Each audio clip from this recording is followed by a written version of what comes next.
హల్లెలూయా. ఈరోజు ఉదయకాల ఆశీర్వాదము, ప్రార్థన, నామము, వాగ్దానము. ఈరోజు మార్నింగ్ బ్లెస్సింగ్ కీర్తనలు 63:1 దేవా నా దేవుడవు నీవే, వేకువనే నిన్ను వేదుకుదును. నీ బలమును నీ ప్రభావమును చూడవలనని పరిశుద్ధాలయమందు నేనెంతో ఆశతో కనిపెట్టుకొని ఉంటిని. దావీదు అరణ్యంలో ఉండగా రచించిన కీర్తన. అరణ్యంలో ఉండి కూడా ఎప్పుడు లేవాలని ఆశిస్తున్నాడు? నేను వేకువనే లేస్తాను. వేకువనే లేచి ఏమి చేస్తాను? నీ బలమును నీ ప్రభావం నేను చూడాలని నేను ఆశతో ఎదురు చూస్తున్నాను. కనుక విశ్వాసి లేవాల్సింది ఏ గడిలో లేవాలి? ఉదయకాలం లేవాలి. ప్రతి దినం కూడా ఉదయకాలం లేవడం చక్కగా పాటించాలని కోరుతున్నాను. ఈరోజు ప్రార్థన 2వ రాజుల గ్రంథం 6వ అధ్యాయము 2వ రాజుల గ్రంథం 6వ అధ్యాయం 15-16. దైవజనుడైన అతని పనివాడు పెందలకడ లేచి బయటికి వచ్చినప్పుడు గుర్రములను రథములను గల సైన్యము పట్టణము చుట్టుకొని ఉండుట కనబడాను. పనివాడు భయపడుతున్నాడు అనమాట.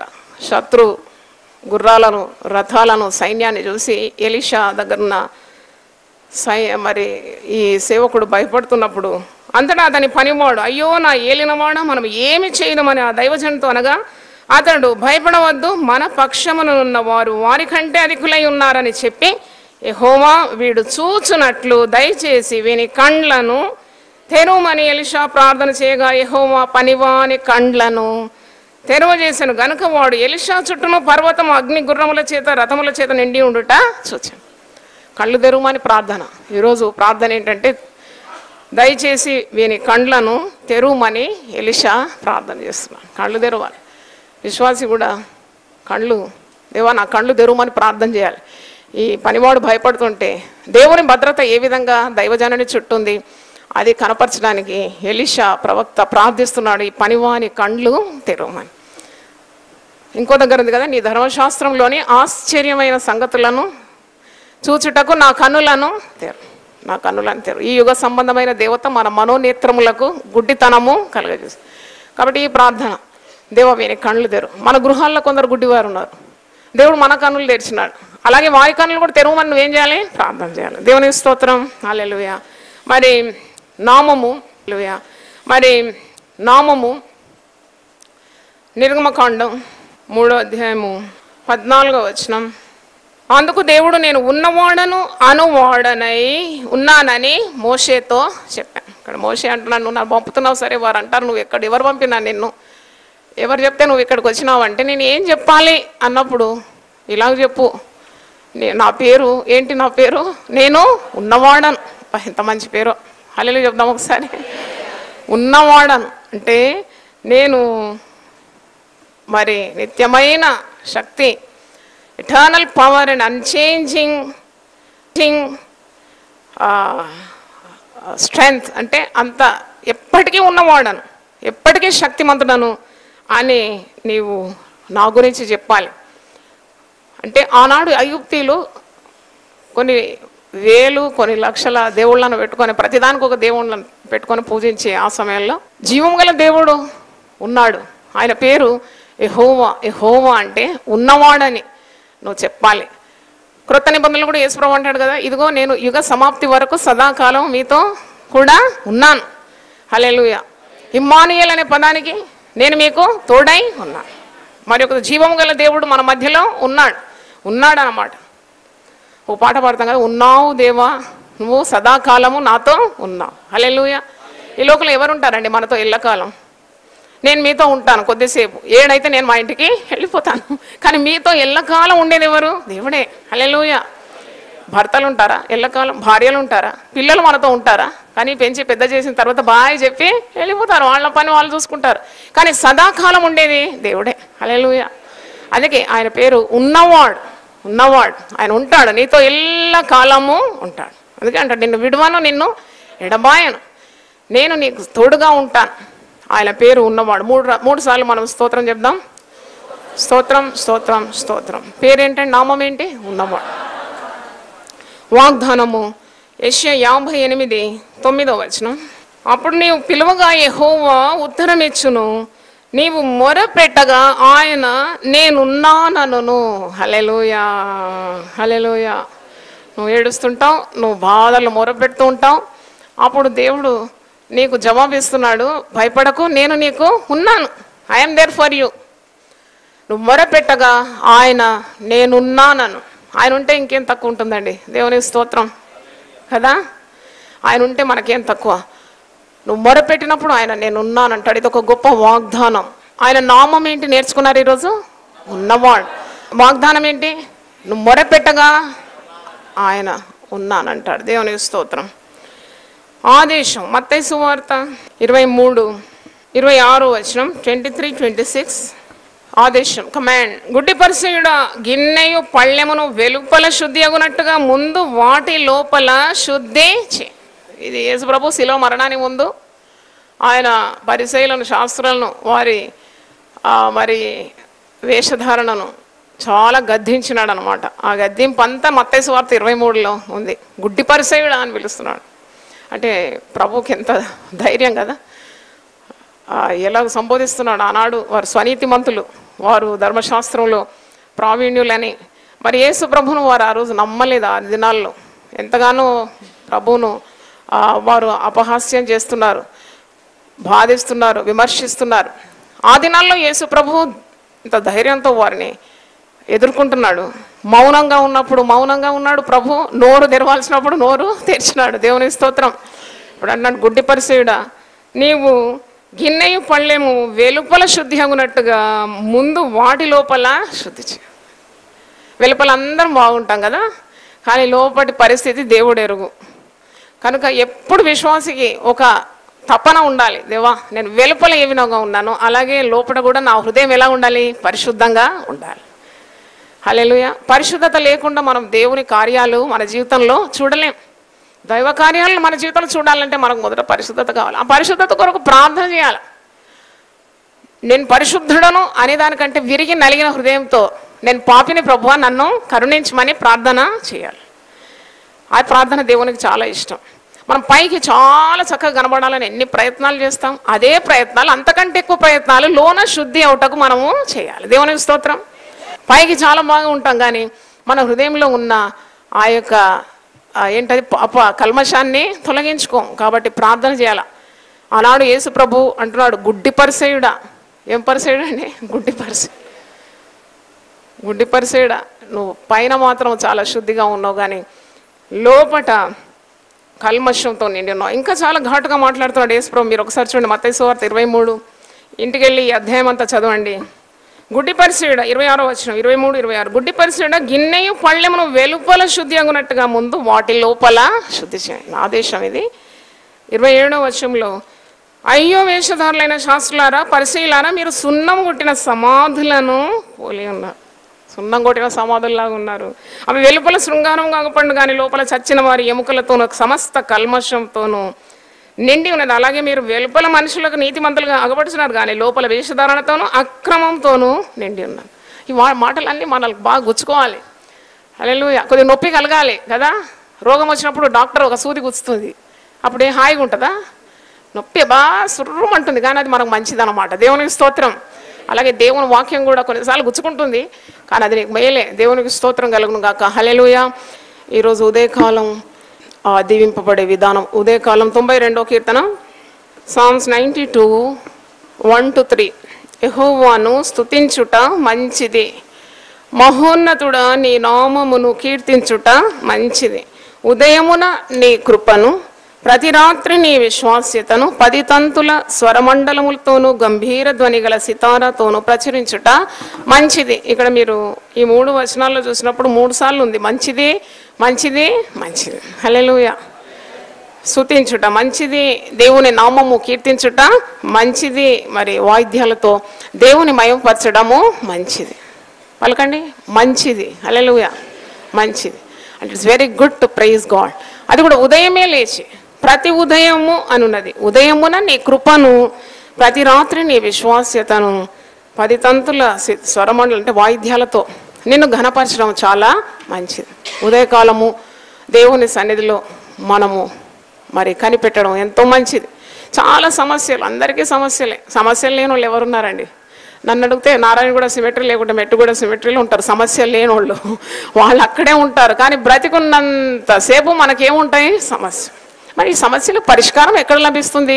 యేసు పాదముల దగ్గర మనకు సమస్యలకు పరిష్కారం లభిస్తుంది.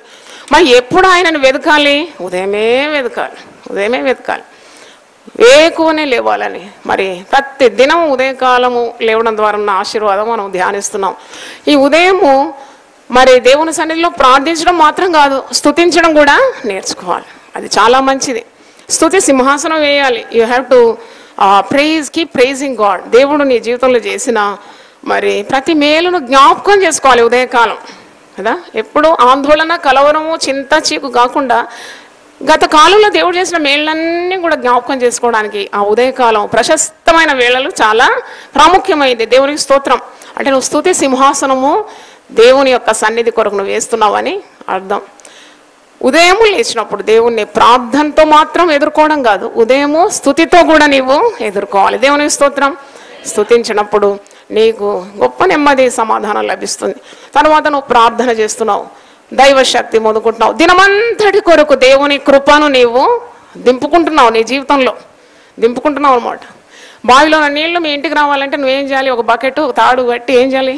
దింపి ఆ నీళ్ళని ఏం చేస్తున్నావు? చేదుకుంటున్నావు. అలాగే దేవుని కృప నీకు రావాలంటే ఆయన ప్రార్థన చేసే వారి పట్ల కృప చూపడానికి ఐశ్వర్యవంతుడైన దేవుడు. నువ్వు ప్రార్థన చేస్తుంటే దేవుని కనికరం, నువ్వు స్తుతిస్తుంటే దేవుని కృప నీ కుటుంబం మీదకి దేవుడు కుమ్మరిస్తాడు. దేవునికి స్తోత్రం.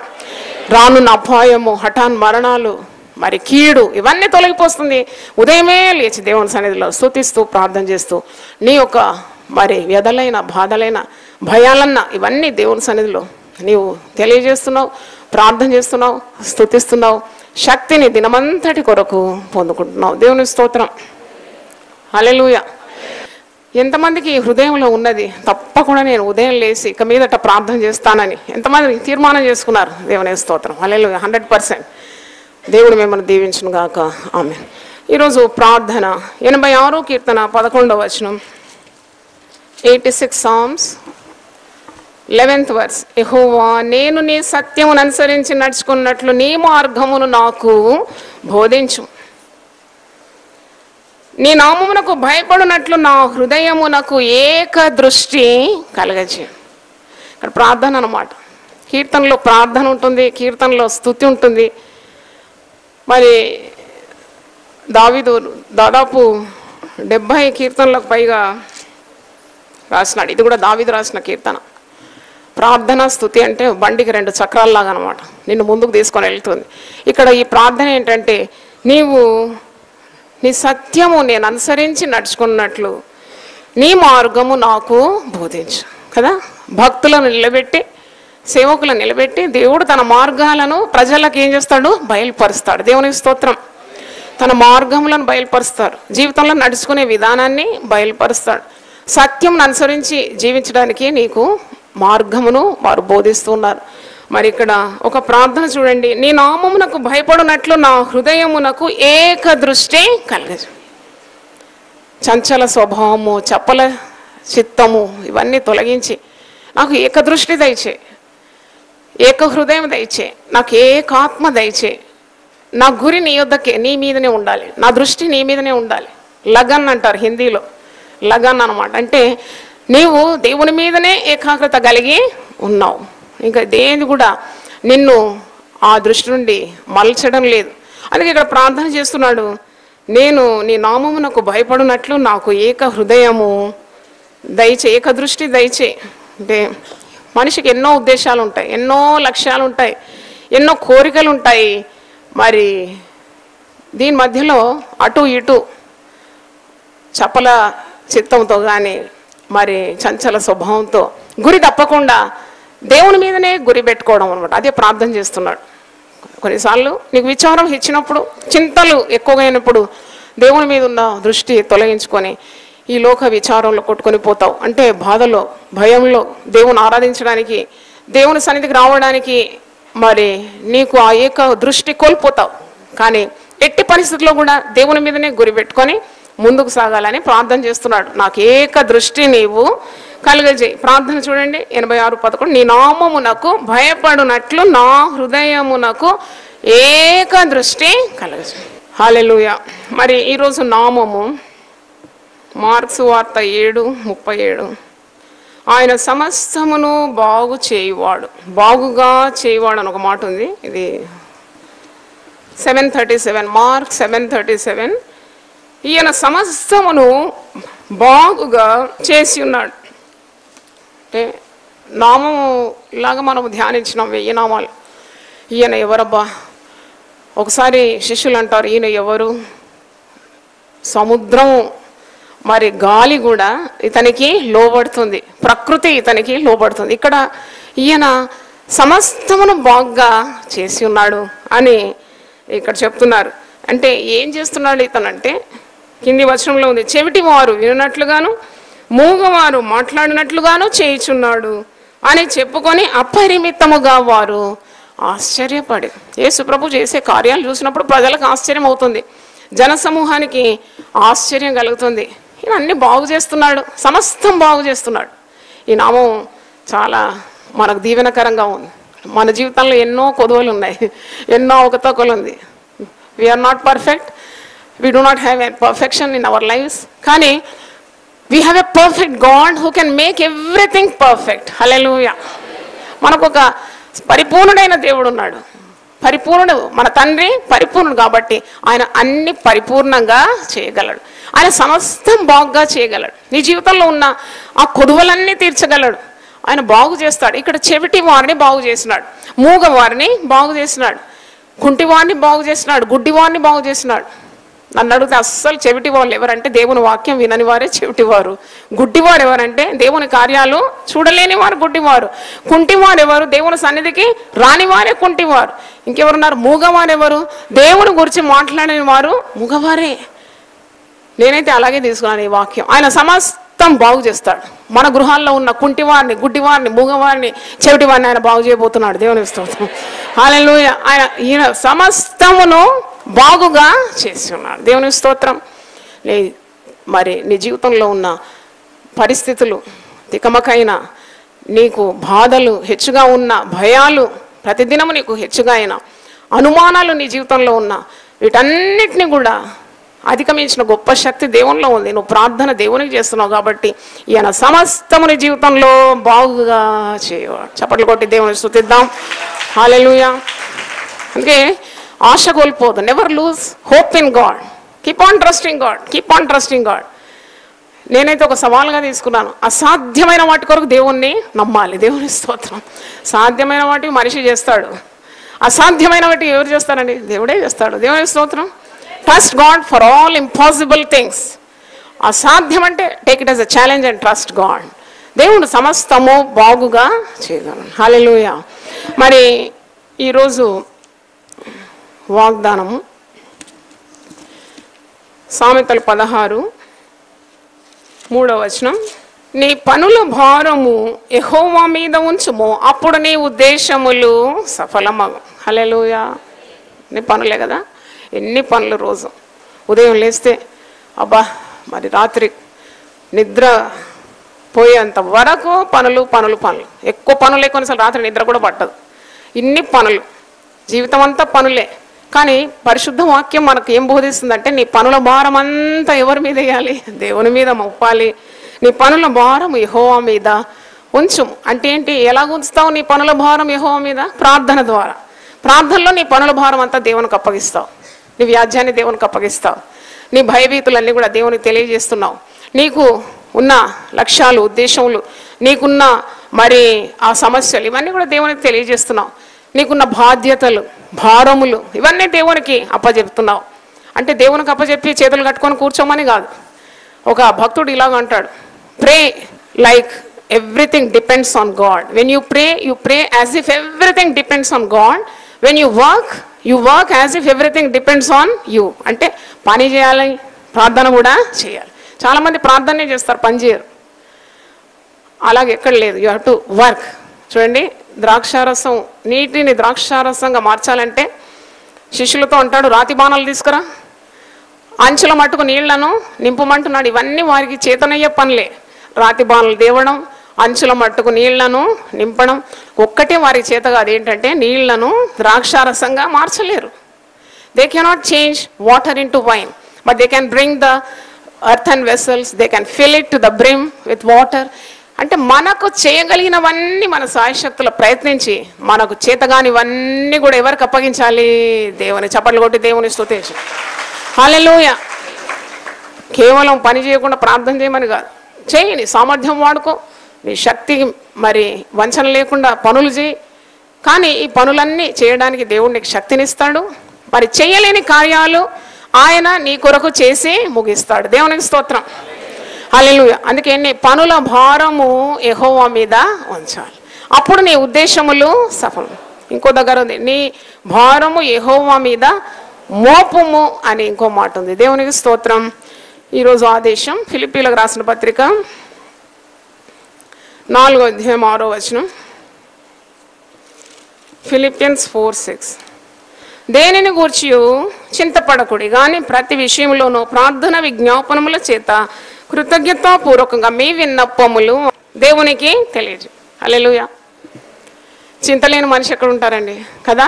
మనిషికి చింత he's become a part of his system అనమాట. ఎప్పుడు చింతపడొద్దట. చింత పాపంతో సమానం అంట. When you worry it is equivalent to sinning.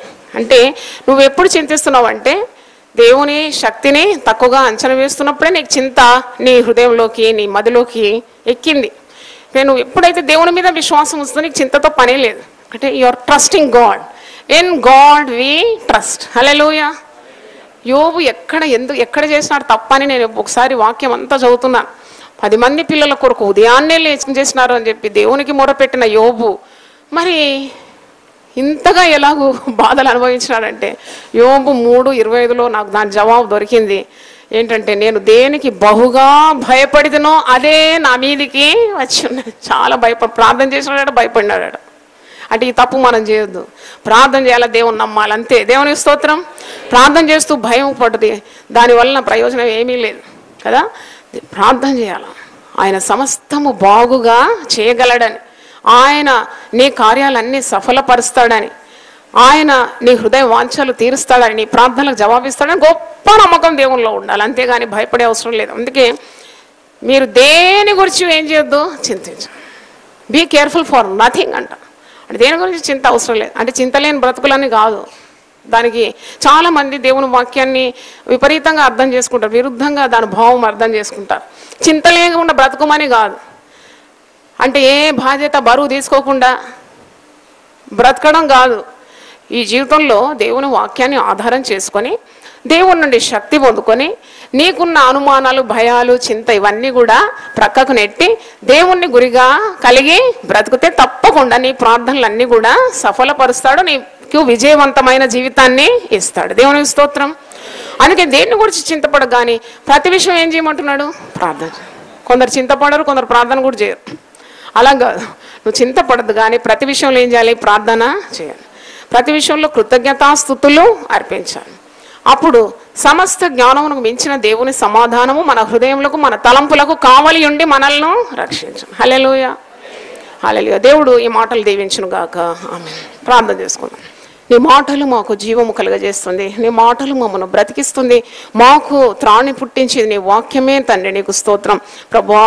ఆకాశం భూమి గతించిపోయిన నీ మాటలు గతింపవు కనుక నీకు స్తోత్రం చెల్లిస్తున్నాం. ఉదయమున ప్రభువా మేము లేచి నీ సన్నిధిలో గడపడానికి మాకు తచ్చిన తర్బీదు కొరకు నేను స్తుతిస్తున్నాను. ఉదయముననే ప్రభువా నీ సన్నిధి సిద్ధం చేసి కాచించుకోవడానికి కృప దయచేయండి. మా కంఠస్వరము నీకు ఉదయమునే వినిపించాలి. ప్రతి ఉదయము ప్రభువా నీ యొక్క కృపను మేము తలంచుకోవాలి, నేను స్తుతించాలని మేము నేర్చుకున్నాము. అలాగే ప్రభువా మాకు ఏకదృష్టి కలగజేయమని ప్రార్థన చేస్తున్నాం. కృపగల తండ్రి, నీ నామము ఎంత గొప్పది ప్రభువా, నీ నామమునకు భయపడినట్లు మాకు ఏకదృష్టి కలగజేయండి కృపగల తండ్రి. అలాగే తండ్రి, నువ్వు సమస్తము బాగుగా చేసే గొప్ప దేవుడు అని మేము నిన్ను స్తుతిస్తున్నాము తండ్రి. మాకు నా ప్రతి కొరత తీర్చే గొప్ప దేవుడు ప్రభువా. మేము ఎవరెవరికైతే ప్రార్థిస్తున్నామో వారిని అందరినీ కూడా ప్రభువా నీ మార్గంలో త్రిప్పే శక్తి నీకున్నదని మేము నమ్మాలి ప్రభువా. నీకు స్తోత్రం. మేము నమ్మినేడల నీ మహిమను మా జీవితంలో మేము చూడగలం ప్రభువా. నాయన స్తోత్రం. అలాగే తండ్రి నీ పనుల భారము యెహోవా మీద ఉంచుము, అప్పుడు నీ ఉద్దేశములు సఫలమగునని మీ వాక్యం ద్వారా మమ్మను నెమ్మది పరిచినందుని విధానం కొరకు స్తోత్రం తండ్రి. మేము మా భారాలన్నీ మేమే భరిస్తే తప్పకుండా కృషించిపోతాం, పతనమైపోతాం. కానీ ఎప్పుడైతే మా భారము మా చింత యావత్తు నీ మీద వేస్తామో తప్పకుండా మమ్మను కరుణించి నీ సహాయము, నీ శక్తి, నీ పరిశుద్ధాత్మ బలము మాకు అనుగ్రహించే గొప్ప దేవుడు తండ్రి. నీకు స్తోత్రం. భయపడకము, నేను నీకు సహాయం చేస్తానని సెలవిచ్చిన దేవాన్ని పాదములకు స్తోత్రం. అలాగే దేనిని గురించి చింతపడకుండా ప్రతి విషయము ప్రార్థన విజ్ఞాపన చేత కృతజ్ఞతాపూర్వకం మీ యొక్క విన్నపములను ఆయనకు తెలియజేయడం. అప్పుడు సమస్త జ్ఞానమునకు మించిన దేవుని సమాధానం మీ హృదయములకు మీ తలంపులకు కావలి ఉండి మిమ్మల్ని రక్షించునని మరి ప్రభు ఆదేశం కొరకు నీకు స్తోత్రం. చింత పాపంతో సమానమని ప్రభువా నీ శక్తిని మేము కించపరచకుండా, అనుమానించకుండా, తక్కువగా అంచనా వేయకుండా పరిపూర్ణమైన హృదయంతో పూర్ణ ప్రభువా విశ్వాసము మాకు దయచేయమని, మా యొక్క సమస్యలన్నింటినీ పరిష్కారం చేసే గొప్ప దేవుడు మాకున్నాడని ఆ దృఢ విశ్వాసం మాకు దయచేయమని, దేవుని వాక్యం విన్న ప్రతి ఒక్కరిని మీరు ఆత్మతో నింపి నడిపించమని యేసు నామములో అడిగి వేడుకుంటున్నాను తండ్రి. ఆమేన్.